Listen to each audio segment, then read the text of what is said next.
My name is Gene Tozzi of 8 Sycamore Avenue, New Rochelle. Ms. Moselli, Dr. Feijoo, and members of the board. I have been perplexed that the racial history of our nation has not brought the response I would have expected from our board and from Dr. Feijoo. So I ask, are our children being taught this history? 400 years ago, the first captives from Africa were brought to Virginia and enslaved. For 250 years, they and many after them were subjected to a cruel, multi-generational enslavement upon which much of this nation's prosperity was built.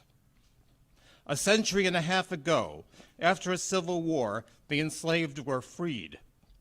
For about 10 years, they voted and elected representatives to govern their communities in a period called Reconstruction. However, a political deal for the presidency of the United States ended Reconstruction. White communities then used wealth, influence, and violence to suppress the formerly enslaved, stop them from voting, and reduce them to a state of subservience hardly different than their enslavement. We call this period Jim Crow in the South. It was accompanied by a parallel suppression of the rights of black people in the North. After some 80 years of this, a movement demanded that civil rights be extended to all our citizens, black as well as white. Laws were passed to offer some recourse for our black citizens who had been denied the ability to vote, attend school, find housing, seek employment, even to dine at a restaurant or take a hotel room on a par with even the least privileged of their white fellow citizens.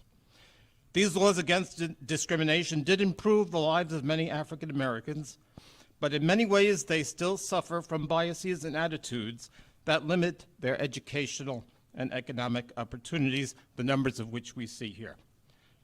Are our children taught this history? How well are they taught this history? This history gives us some insight into why our African American community and their many friends are horrified that a white professional earning a six-figure salary would use these same laws intended to protect a long-oppressed group to challenge the advancement of people of color.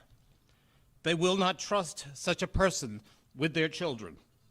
This is why I call upon Dr. Feijoo and the board to agree to end their relationship this coming June and set New Rochelle free to seek a better future.